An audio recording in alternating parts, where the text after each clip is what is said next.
watching Bread and Roses, a weekly political social magazine on New Channel TV. I'm Maryam Namazie and I'm presenting this week's program with my fantastic co-host Bahram Soroush. Hi. And Fariborz Pooya. Hello. In this week's program, we're going to be speaking on the issue of stealthy freedom of women in Iran. Let's take a look at a short clip that we've put together so that you can see a little bit of background on the issue. Stay with us.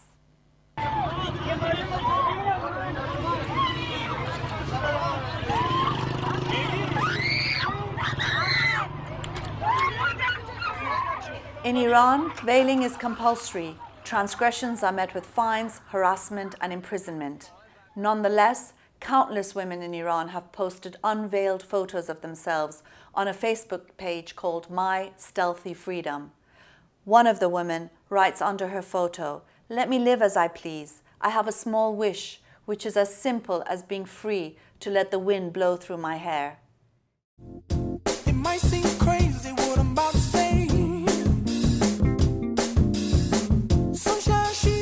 In related news, 6 Iranian unveiled women and men dancing to Pharrell Williams' Happy Song in a video on YouTube were arrested, mistreated, and released on bail. Yeah, baby, by the way. Because I'm happy. Clap along if you feel like a room without a roof. What's interesting about the clip is that you know, when you look at the Islamic regime of Iran and just the inhumanity of that regime, you sort of think this is the most brilliant response to this sort of regime of horrors and inhumanity. It's, you know, unveiling, it's dancing, it's being happy. It's the perfect response to a horrendous regime.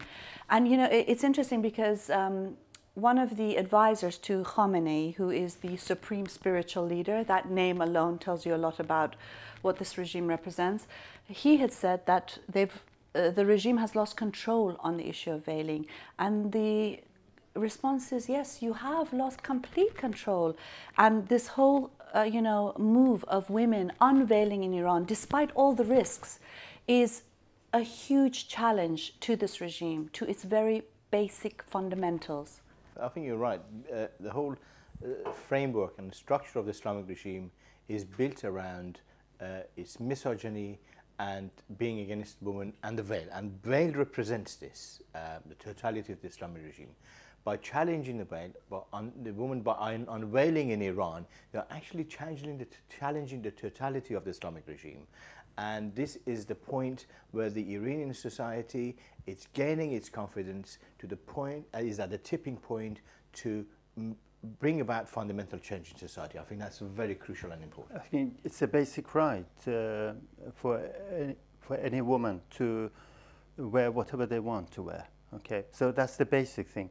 And we should remember that for 35 years, the government in Iran has imposed veil on Iranian society. And when they tried to do it back in 1979, because I would remember that, and actually I was there myself at that time, because Khomeini, you know, the founder of the Islamic Republic, he said that women should start wearing the veil from the following day in public offices.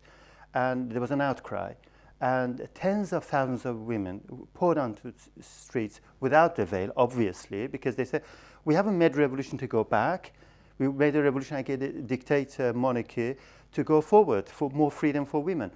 And so they took that back, but then reimposed it later, along with the whole repression that they unleashed on society, you know, tens of thousands of people being executed.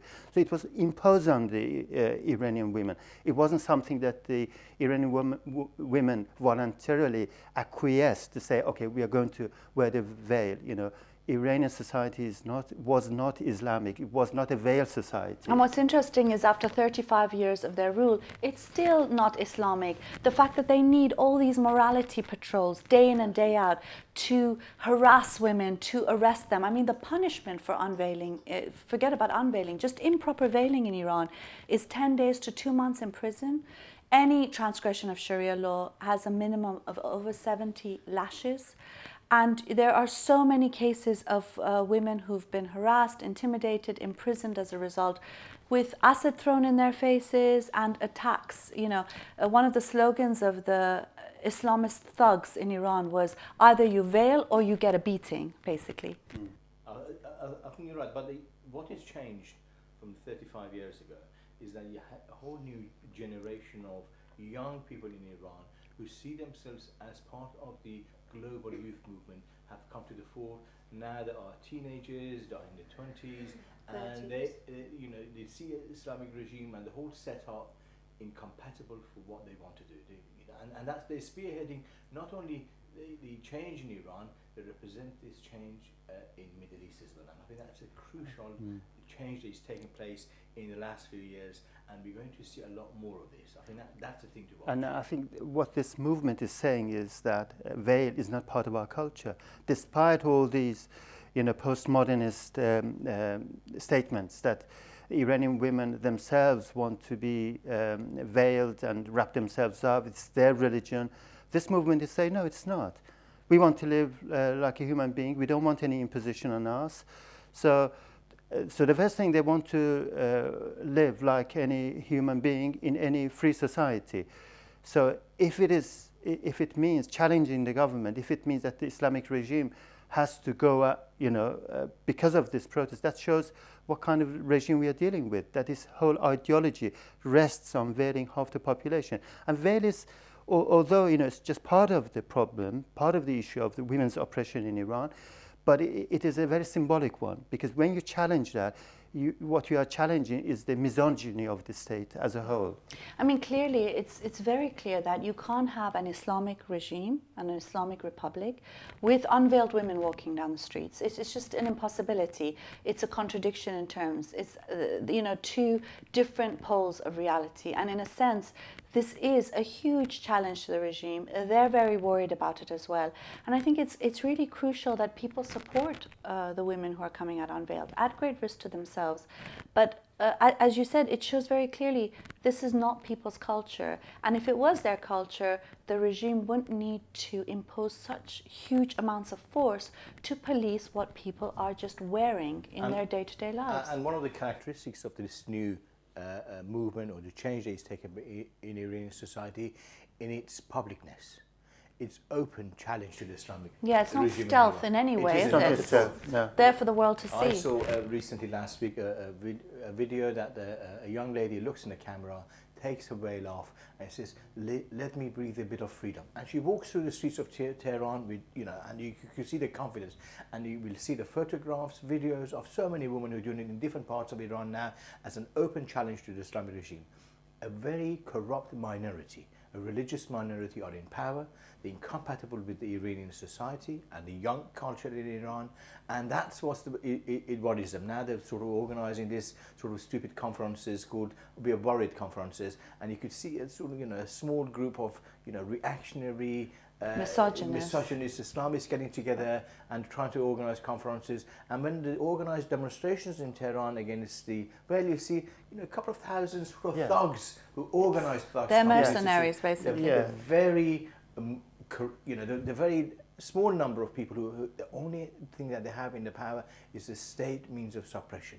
And it's, they look like a group of people in a castle surrounded by the whole population of the 60-70 million people in Iran, and it's any day that we could see that the society is going to turn on them big time. And so we need to watch this. They say, as you mentioned yourself, that they've lost control. And for any Farsi speaker who follows their statements on a daily basis, you can see how they are blaming each other for having lost this control. And they don't have a solution. The latest is that they said that we should subsidize the production of the veil. and it might seem, absurd, that they even talk in these terms. But the thing, it shows that they're grasping at straws, basically. How desperate they are, because they're saying that women are not buying willingly the veil; they're throwing it away. So they say we should subsidize the production of it. I think you're right. I think one thing the Islamic regime is not very good at is managing subsidies. Forget that. Don't do that. Yeah. Away the subsidies, from basic foodstuff, and but that shows, that's symbolic. you know, of the situation of the regime. It is surrounded by a population which is restless, which is fighting it, which is in protest. And this movement for unveiling is part of one aspect of a whole challenge and resistance against the regime. Let's go and see an interview that Reza Moradi and I did earlier this week with Keyvan Javid on this very issue. Let's hear what he has to say about it, and we'll come back and discuss it further. Stay with us.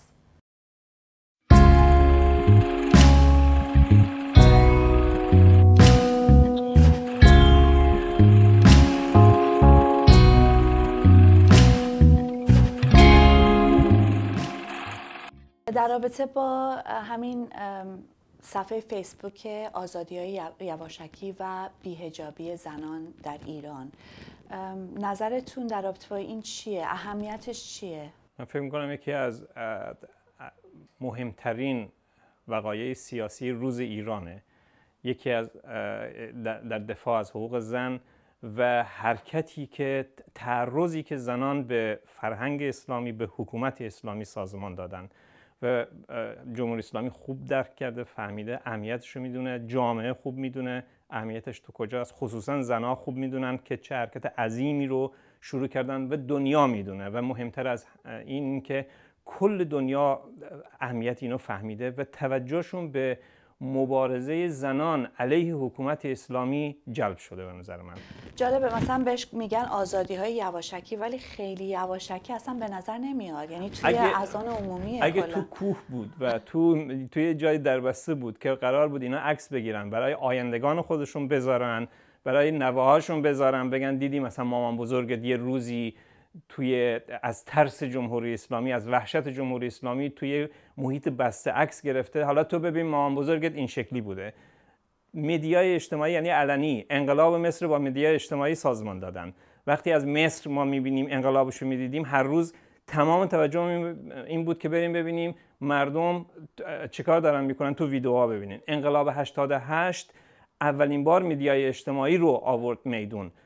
این هیچ چیز حواشکی نیست. شاید بالاخره که هر کسی میخواد سازمانش بده و اهدافش هر چی تو دلش بود، تعرضی که زنان انجام دادن این دیگه قابل کنترل نیست، اصلا حواشکی نیست، کاملا علنیه. مدیای اجتماعی یعنی علنی، تلویزیون یعنی علنی، یوتیوب یعنی علنی. کسی اینو نبینه یعنی در واقع هیچ چیز از تبلیغات و از مدیای اجتماعی و از فعالیت اجتماعی نفهمیده. یعنی یه چیزی که خب خیلی گفته میشه اینه که انقلاب آینده ایران زنانه خواهد بود. این به نظرت وصل هست به امیدوارم اینجوری بشه. یعنی ولی و نگاه کنید، زندگی زنها به بردهداری تبدیل کردن. وقتی شما از یه زن تو ایران حرف میزنید تو چارچوب حکومت اسلامی، یعنی برده هایی که به زنجیر اسلام بسته شدن، به زنجیر حکومت اسلامی بسته شدن، کسایی که برای خلاف جریان بودن زندانی شدن، بازداشت شدن، کتک خوردن، جریمه شدن، پونه رو کلشون بستن، زدن که به عنوان تنبیه شلاق خوردن، بچهای کودکستانی رو مجبور کردن مقنعه بذارن برن تو مدرسه و زنی که به طور مثال نمیتونه تو اتوبوس راحت باشه، جاشو جدا کردن. فوتبال رو میخوان، جام جهانی رو همه دنیا میخوان فوتبال رو نگاه کنن، میگن سینماها باید زنان و مردونه بشن که زنان نتونن برن فوتبال نگاه کنن.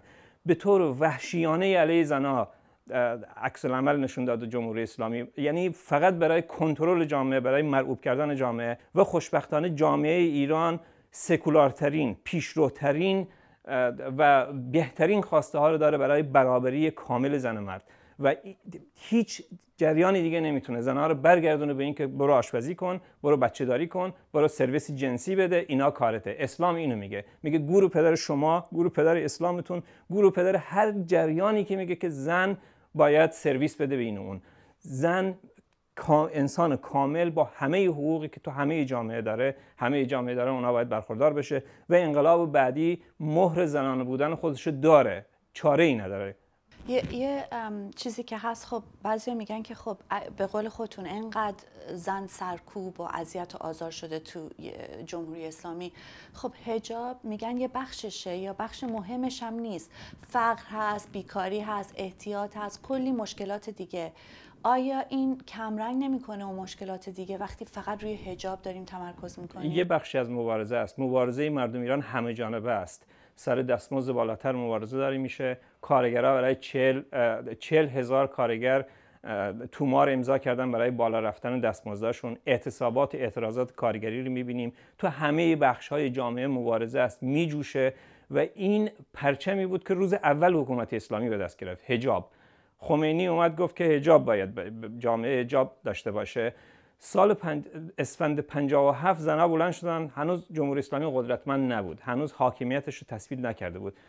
تظاهرات چند 10,000 نفره کردن، گفتن نه، ولی حکومت اسلامی سرکوب کرد و برگشت این موج، برگشت علیه اسلام سیاسی. ببین امروز حداد عادل یه چیز خیلی جالبی گفت، میگه که ما باید یارانه بدیم که زنها حجاب داشته باشن، پول بدیم کسایی که حجاب سرشون بکنن برن تو خیابون، که ما نشون بدیم که جمهوری اسلامی رو اسلام رو رعایت میکنن و اسلام، حکومت اسلامی قدرت داره تو این مملکت. معلومه که بس بعد از 35 سال سرکوب و اذیت و آزار هنوز نتونستن حجاب رو تحمیل کنن. خیلی نه تنها نتونستن تحمیل کنن، تا پیش از این حرکت آزادی‌های یواشکی که خیلی هم با صدای بلند، فقط باید آدم نابینا باشه نبینه حرکت اینا رو،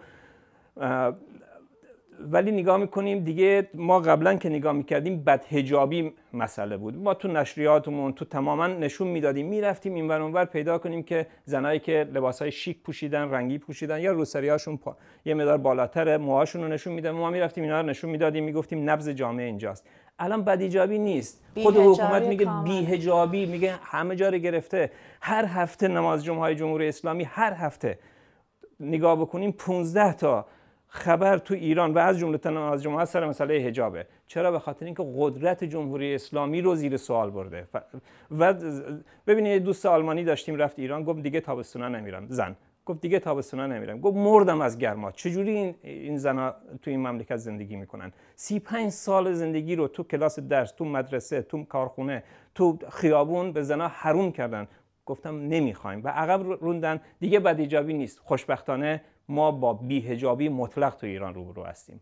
جالبه. یعنی یه بخشی از، خب یه سری آدما میگن که این برمیگرده به آزادیایی که روحانی قول داده بود میاره به جامعه میده. بالاخره گفته بود یه خورده کمتر فشار میخواد روی زنا باشه. به نظرت این وزیر ارشاد همین هفته وزیر ارشاد آقای خاتمی این روحانی هشدار داده سر مسئله بی‌حجابی، سر اینکه همه چی داره زیر و رو میشه، کسی دیگه نمیتونه کنترل بکنه. اگه روحانی قرار بود احمدی نژاد باشه با مشت آهنین جامعه رو سرکوب کنه، اگه روحانی هست به خاطر اینکه مردم از جمهوری اسلامی دارن عبور میکنن، مذهب و اسلام و جمهوری اسلامی معیارشه، قانون اساسیشه و تمام سرکوب هایی که هست بخشی از اونه، جامعه داره جلو میره و حکومت بخش‌های مختلفش برای سرکوب جامعه، برای کنترل جامعه راه‌های متفاوتی دارن، در واقع گیجی‌های متفاوتی دارن. روحانی یک بخش از گیجی حکومته که مونده در مقابل این سیل عظیم جامعه‌ای که تغییر میخواد. اینا حکومتی هستند که میخوان جامعه رو مهار کنن و جامعه‌ای که میخوان از اینا بگذرن. آخرین سوال اینه که آینده این بی‌حجابی چیه؟ این آینده به نظر من داره میره عمومی میشه، تو خیابون‌ها، تو محل کار، توی ادارات، تو هر کجا. بی‌حجابی نه بدحجاب. بدحجابی که الان حرف اول جامعه ایران همه میدونن، ولی بی‌حجابی به نظر من تو محلات جاهایی هست که حکومت کنترل شدیدی نداره، عادی میشه، میاد تو خیابون‌ها و ما با یک جامعه روبرو خواهیم بود که بی‌حجابی تو خیابون‌ها هست. جمهوری اسلامی هم امکان داره هنوز معلومه هست، ولی قدرت تعرض نداره، به این دلیل که دست به هر زنی بزنه کتک میخورن. تو سال گذشته کلی ملا و این نهی از منکرها اینا کتک خوردن توسط مردم.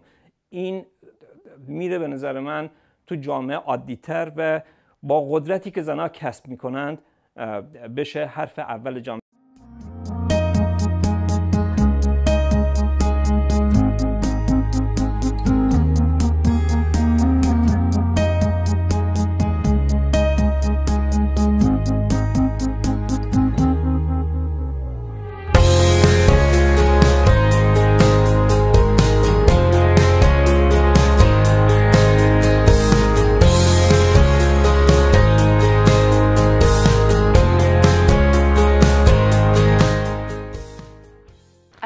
enjoyed that interview with Keyvan Javid. I think he raises quite an important issue on the matter of social media and how that's really helped to highlight the huge amounts of protests that we know already exist in Iran, especially if you look at the situation there, you can see it very clearly. But this has helped to bring it to the public eye. And in a sense, social media has been key in helping to do that. Now, going back to the issue of the veil, I mean, I think, you know, it's important to say that the veil is, you know, people have a right to wear what they want, including to wear a veil. But the reality is that, you know, a vast majority of people will most likely not wear the veil, was it not imposed by force. And that has to be true because if it wasn't, they wouldn't need to have, you know, patrols going up and down the streets and harassing and intimidating people. As was not the case in 1979, you know, and the majority of the women were not wearing the veil, so it was imposed on them. So this protest movement is going back and saying publicly that this is not our wish, this is not what we want to do. And the point you mentioned about social media, and Keyvan mentioned, the interesting thing is that, well, first of all, we should point out that in Iran, you don't have full access to a lot of it is filtered. Exactly, okay? yeah. So imagine if it was not filtered, the amount of protest that would be reflected and highlighted on that. So the social media has facilitated and given expression to an already existing protest movement. So we used to see just single videos on YouTube, some women just without even completely unveiled, going on the streets. And the reaction of the people generally is so good. That's the interesting thing. Yeah. Because the majority of people feel the same. They sympathize with that. That's how they want it. Some people, of course, they would turn heads, but you wouldn't see anyone objecting to it. And now this is happening on Facebook and on social media. And it's becoming a norm, and the regime's leading people are saying that, you know, they've lost control and, you know, they can't do anything about it. I mean, can I just also ask you something specific, and that's about Rouhani, because there are a lot of people in the West, for example, who say, well, you know, this all has to do with Rouhani because he wants a more open society. Well, you know, they're executing more people than they did under Ahmadinejad, under this wonderful Rouhani, and so on and so forth. He's the president. So what's your response to the people who would say that? Of course, this has been going on for a long time. Rouhani tweets and he says, "Oh, you know, you shouldn't be too harsh on the young people."